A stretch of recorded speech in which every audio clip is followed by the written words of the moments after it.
Alors bonjour à tous, j'espère que vous allez bien. On se retrouve aujourd'hui pour une nouvelle vidéo où le thème va être faut-il acheter des montres chères? Alors on va pas tout de suite répondre à la question dans la vidéo, mais justement ce que je vous propose c'est que je vais vous montrer quelles sont les différentes raisons qui peuvent expliquer les écarts de prix entre des montres qui sont plutôt on va dire d'entrée de gamme, puis des montres moyenne gamme et enfin des montres haut de gamme. On parlera justement de toutes les différences qu'il peut y avoir au niveau de la qualité, du mouvement, des finitions, etc. Je vais vous montrer justement, hop, à titre d'exemple, ces trois montres-là, qui représentent justement parfaitement ces trois catégories. Donc avec une montre ici qui vaut moins de 100 euros, une montre bon, qui est vintage ici mais qui vaut quelques centaines d'euros, et cette Rolex qui vaut plusieurs milliers d'euros. Et justement, en discutant, vous allez pouvoir vous faire votre propre avis sur le fait d'acheter ou pas des montres chères. Et ensuite, pour terminer, je vous donnerai justement mon avis personnel, quel est à mon sens le meilleur prix, on va dire, pour acheter une montre, on va dire le meilleur ratio qualité-prix, et je vous expliquerai pourquoi et justement qu'est-ce qu'on va trouver dans ces montres et pourquoi je trouve que c'est, on va dire, le sweet spot, c'est-à-dire le meilleur endroit pour sélectionner les montres de sa collection. Alors évidemment, ça dépendra de pas mal de critères, mais justement, on va voir tout ça dans la vidéo d'aujourd'hui. Alors, avant de commencer la vidéo, ce que je vous propose, si ce n'est pas déjà fait, c'est vraiment n'hésitez pas à vous abonner à la chaîne YouTube. Pourquoi? Parce que c'est ce qui me motive justement pour continuer de poster de nouvelles vidéos. Vous, de votre côté, ça vous permettra de recevoir des notifications. Il y a vraiment beaucoup de vidéos en préparation, donc surtout n'hésitez pas. Et puis ça va m'aider également à faire grandir la chaîne, donc c'est vraiment quelque chose de très appréciable. Alors, on va démarrer la vidéo. Ce que je vous propose, c'est justement avec ce petit papier pour voir les différentes catégories de montres. Alors, moi, je les ai découpées en trois catégories. Évidemment, c'est assez subjectif, on aurait pu mettre des paliers différemment, mais en tout cas, moi, c'est ce que j'ai choisi de faire. Donc, il y a un palier justement inférieur à 500 euros, ce que j'appelle les montres vraiment d'entrée de gamme. Un palier qui est entre 500 et 1500 euros, donc on va dire en moyenne, on a des montres qui tournent autour de 1000 euros. Et donc un dernier palier avec 1500 euros au plus, ça va de 1500 euros à plusieurs milliers, voire dizaines de milliers d'euros. Et justement, on va voir quelles sont les différences entre ces trois catégories à travers plusieurs aspects. Donc comme je le disais, le mouvement, les révisions, les complications, le niveau de finition et quelles marques également on va trouver dans chacune de ces catégories. Alors, je vous propose de démarrer justement par les marques. En effet, ça va être déjà ce qui va souvent expliquer les différences tarifaires. Plus on va monter dans du haut de gamme avec des marques relativement anciennes, reconnues, qui ont un long historique, etc., plus on va augmenter dans les tarifs. Il faut bien se dire, hein, quand vous allez acheter une montre, vous allez en partie payer la marque. C'est comme ça et c'est malheureux ou pas, je sais pas. Ça dépend si c'est quelque chose qui compte pour vous, mais en tout cas, il faut bien savoir que ça va jouer dans le prix.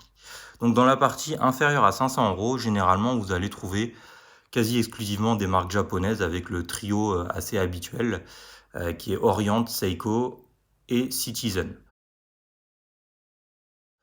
Dans chacune de ces catégories, alors à part Orient qui est on va dire vraiment d'entrée de gamme, mais chez Seiko vous allez plutôt trouver les Seiko 5 et chez Citizen vous allez plutôt trouver les Citizen vraiment d'entrée de gamme avec les mouvements Miyota les plus classiques, etc.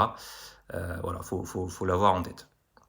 Dans la partie entre 500 et 1500 euros, donc autour de 2000 euros, là ça va un peu être différent. Alors vous allez toujours retrouver les mêmes marques japonaises, c'est-à-dire que chez Seiko, vous allez toujours l'avoir, mais vous allez quand même trouver des Seiko un petit peu plus qualitatives. Vous allez notamment pouvoir trouver la gamme Seiko Présage. Et vous allez également pouvoir trouver les Seiko Prospex, qui sont plutôt des montres orientées professionnelles. Chez Citizen, vous l'avez toujours, mais on va dire que vous allez avoir des Citizen plus haut de gamme. J'en ai une par exemple à vous montrer ici, comme vous pouvez le voir. Voilà, donc c'est une Citizen qui coûte plusieurs centaines d'euros, plus de 500 euros, donc elle est typiquement dans cette catégorie. On en discutera ensuite. Et vous allez également, surtout dans cette catégorie, intégrer les premières marques suisses. Alors souvent, ça va être des marques suisses qui appartiennent au groupe Swatch. Donc ça va être du Tissot, du Hamilton. J'en ai une ici à vous montrer. Voilà. Il va y avoir également Longines. Alors Longines, ça va plutôt être vraiment l'entrée de gamme de chez Longines. Vous allez avoir du Frédéric Constant, donc qui est suisse, mais qui, je rappelle, appartient au groupe Citizen également. Vous allez avoir aussi des micro-marques comme Christopher Ward par exemple, mais surtout voilà, vous allez pouvoir quand même tabler pas mal sur différentes marques suisses, ce qui est intéressant si vous voulez on va dire, avoir autre chose que du japonais. Alors attention, je vais pas rentrer dans un débat ici, est-ce que les montres suisses sont plus qualitatifs que les montres japonaises, etc. Là, c'est pas l'idée, mais en tout cas, voilà, sachez que dans cette partie, vous allez pouvoir avoir des montres suisses. Dans la dernière partie, justement, supérieure à 1500 €, vous allez avoir 3 catégories de marques. Alors, la première, c'est ce que j'appelle les emboîteurs plus, c'est-à-dire que ça va être des marques qui ne vont généralement pas faire leurs propres mouvements. Ils vont utiliser des mouvements génériques, on en parlait tout à l'heure, qui vont améliorer. Donc, ils vont surtout s'occuper du design de la montre, les définitions, etc. Mais on n'aura pas forcément des mouvements particulièrement intéressants. Donc, ce qu'il y a là-dedans, alors les listes ne sont pas exhaustives, hein, c'est juste pour donner des exemples. Vous allez avoir Longines. J'en ai une ici, justement. Hop, comme vous pouvez le voir. Il va y avoir Tag Heuer, qui est plutôt orienté course automobile, et Breitling, qui est plutôt orienté montre d'aviation. Vous allez ensuite avoir ce que j'appelle la partie horlogerie. Donc, à mon sens, c'est vraiment la partie la plus intéressante de cette gamme. On va avoir des tarifs plus élevés, entre 3 000 et 6 000 €, hein, c'est l'ordre de grandeur. Voire un peu plus, bon, mais c'est juste des ordres de grandeur, où vous allez trouver des marques qui généralement font leur calibre manufacture, qui ont des excellents niveaux de finition et qui sont très reconnus. Donc vous allez avoir par exemple Omega, Tudor, Rolex, Grand Seiko, et puis j'en passe. Et la dernière catégorie, donc qui est la haute horlogerie, où là on va vraiment monter dans des tarifs beaucoup plus élevés, facilement au-delà de 10 000 €, 20 000 €, etc. Par exemple, vous allez avoir Vacheron Constantin, Patek Philippe, Jaeger-LeCoultre, etc. Voilà. Donc ça, c'est les 3 catégories de types de marques que vous allez trouver. Et évidemment, comme on achète également la marque quand on achète une montre, ça va expliquer une partie du prix. Voilà. Ce que je vous propose ensuite, justement, on va passer la case sur l'intérieur, on va plutôt rester sur l'extérieur avec la finition. Et je vais justement vous montrer les 3 montres que j'ai évoquées au début de la vidéo. Là, comme ça, vous allez pouvoir vous faire votre propre avis. Donc, hop, je les prends dans la main. Donc, à gauche, on a une montre plutôt, on va dire, hommage, mais chinoise, de la marque Adizdive qui coûte une centaine d'euros. Au milieu, alors on va avoir une Seiko Lordmatic Vintage que j'ai acheté 300 €. Et à droite, on va avoir une Rolex Austère Perpetual Date que j'ai acheté, un peu plus de 4 000 €. Donc, on a quand même des gros écarts de prix sur ces montres.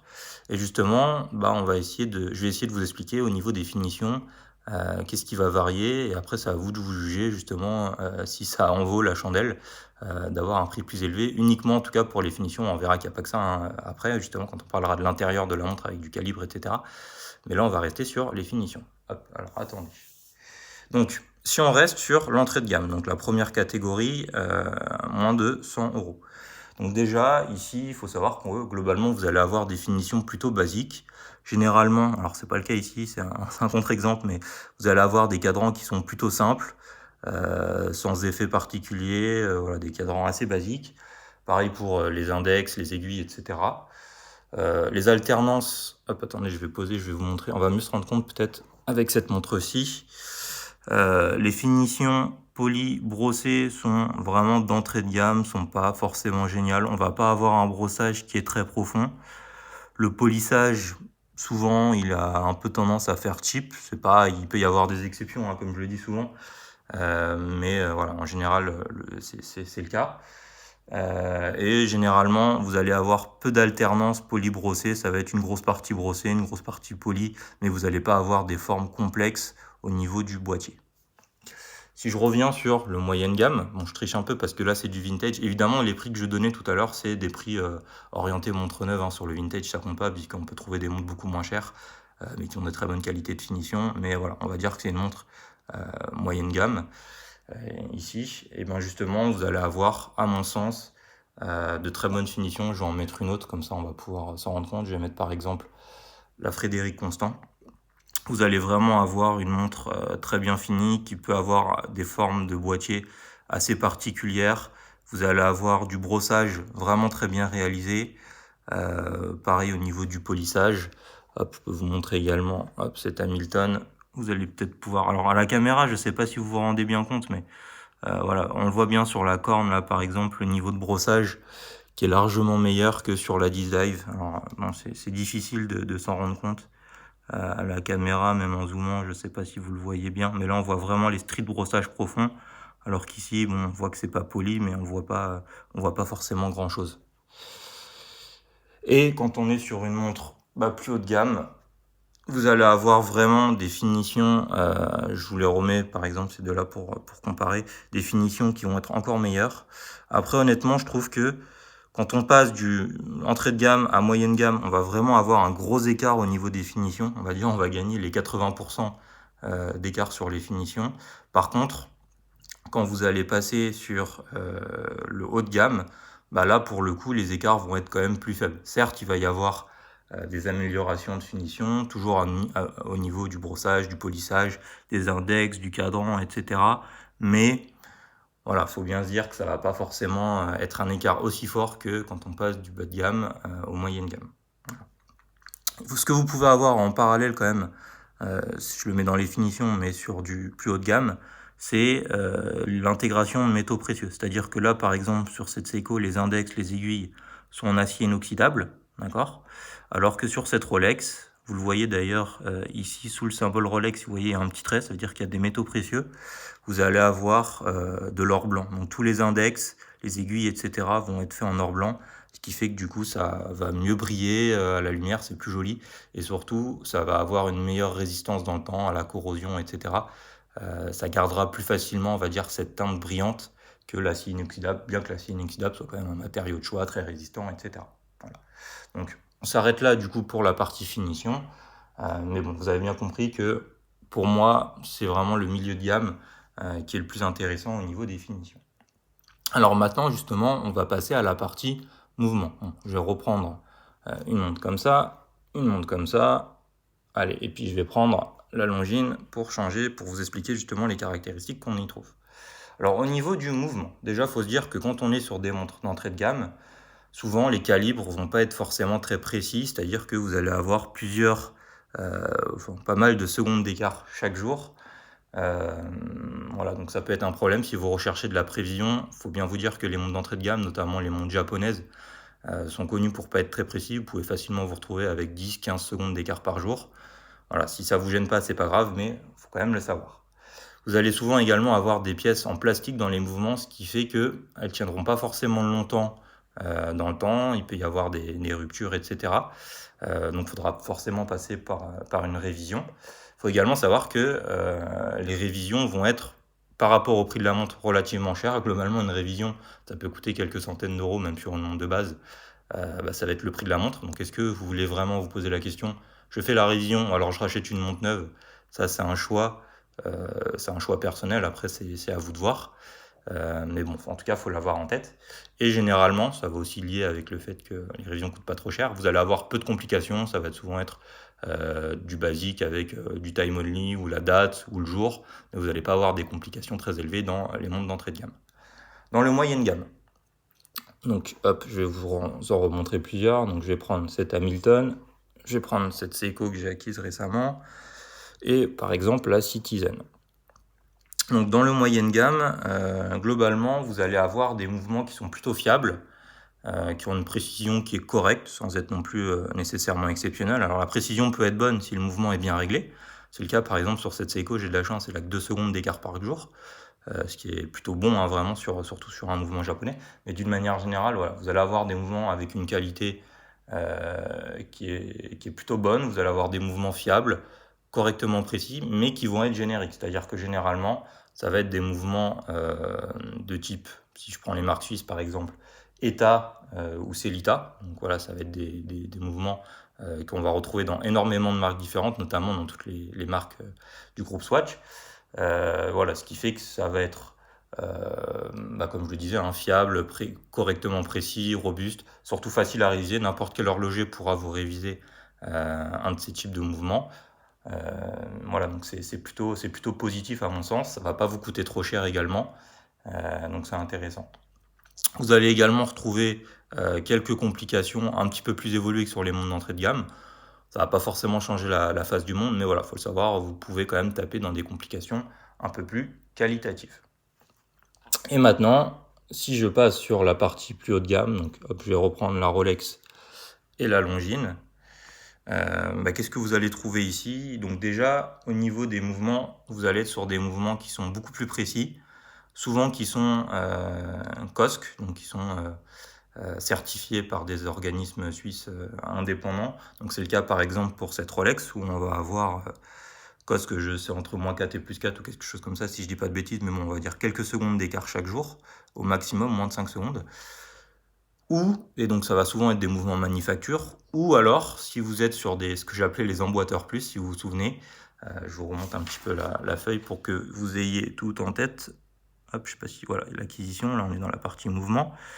Eh bien, ça va être des mouvements qui vont être très bien régulés par la marque. C'est le cas de cette Longines, donc c'est un mouvement état, donc du gros swatch, hein, mais que Longines a régulé. Ils ont modifié un petit peu l'alternance pour qu'il y ait une alternance correcte tout en augmentant la réserve de marche. Et en plus de ça, elle est réglée très, très précisément. Elle est quasiment, elle est d'ailleurs au niveau COSC, hein, elle aussi, elle a 2 secondes d'écart par jour. Ce qui en fait du coup vraiment un atout si vous recherchez la prévision. Voilà, il n'y a pas que les montres COSC, il peut y avoir également les emboîteurs qui sont très bien réglés. Tudor également, avant par exemple sur les Black Bell, de passer sur les nouveaux mouvements manufacture, ils étaient également sur des mouvements état très bien réglés, donc qui rentraient totalement dans le niveau COSC. Forcément, du coup, comme vous allez taper dans des mouvements manufacture, généralement, les révisions vont être beaucoup plus coûteuses. Vous allez payer la marque aussi, hein, c'est toujours pareil, hein, l'histoire de marque, ça se répercute au niveau du prix. Donc les révisions peuvent facilement vous coûter plus de 1000 euros. Alors ça peut être entre 500 euros pour les moins chers, je dirais, à plus de 1000 euros si vous tapez vraiment dans la haute horlogerie, par exemple, ce qui peut forcément poser problème. Vous allez également avoir des complications, donc là j'en ai pas, mais beaucoup plus poussées. Donc par exemple, vous pouvez vous retrouver avec des montres qui ont des tourbillons. Vous pouvez également avoir des complications type calendrier perpétuel, ou encore des complications du type phase de lune. Voilà. Donc ça, c'est pareil, si vous recherchez vraiment des complications très évoluées, souvent vous allez devoir vous tourner vers la haute horlogerie pour décider et pour pouvoir acquérir justement des montres avec ces types de complications. Alors pour terminer, du coup, si on devait répondre à la question, faut-il ou pas acheter des montres chères? Je vais pas vraiment répondre à nouveau, désolé. Honnêtement, ça va vraiment dépendre de vous. Tout dépend de ce que vous recherchez. Est-ce que vous recherchez des montres avec des métaux précieux? Donc, comme cette Omega par exemple qui est tout en or, forcément ça va se payer. Est-ce que vous recherchez des montres avec une grande marque comme Rolex par exemple? Donc forcément vous allez payer la marque, la fiabilité du mouvement, sa robustesse, les métaux précieux également, mais voilà, vous allez quand même payer pas mal de choses liées à la marque, à l'image. Est-ce que c'est quelque chose qui vous intéresse? Est-ce que c'est une montre que vous allez porter tous les jours, donc finalement vous n'avez pas nécessairement besoin qu'elle soit chère, qu'elle soit luxueuse, etc. Parce que vous pensez que vous allez l'abîmer, donc n'importe quel type de marque vous suffira, si vous vous moquez de la précision également, voilà. Si vous recherchez un niveau de finition, vous le voyez, hein, honnêtement, entre une finition haut de gamme et une finition moyenne de gamme, l'écart est visible, certes, mais il n'est pas si élevé que ça. Donc voilà, à nouveau, tout dépend de votre moyen, de ce que vous recherchez. Évidemment, si vous avez beaucoup de moyens, vous ne vous posez pas de questions à aller dans le haut de gamme. Oui, vous allez y trouver votre compte, vous n'allez pas regretter, etc. Si vous avez, comme moi, des moyens corrects, mais pas non plus des moyens illimités, on va dire, moi je vous conseille vraiment le moyenne gamme. Surtout quand vous avez goûté le moyenne gamme, c'est un peu désolant, mais honnêtement, quand vous avez goûté à un certain niveau de finition, de qualité du mouvement, de la montre, etc., même sur des marques qui sont plutôt reconnues, qualitatives, etc., vous allez malheureusement avoir du mal à repasser par la case montre à petit prix, parce que voilà, vous allez la voir, vous allez vous dire, ah mince, bon, elle est sympa, mais elle est mal finie, donc du coup, ça va pas forcément me convenir, donc non, je n'achèterai plus des marques de ce niveau de prix. C'est une possibilité, ça va vraiment dépendre. Mais en tout cas, si vous ne recherchez pas des choses ultra particulières, tapez vraiment dans le très haut de gamme avec plusieurs milliers d'euros. Je trouve que ça ne vaut pas vraiment le prix, alors qu'on peut avoir des choses vraiment excellentes dans le moyen de gamme. Vous pouvez avoir des mouvements fiables, précis, un très bon niveau de finition, des marques reconnues, une facilité d'entretien à la révision, etc. Honnêtement, moi, si tout était à refaire, c'est plutôt, vraiment là que je commencerais. Surtout si vous voulez acheter, par exemple, votre première montre, une montre pour tous les jours.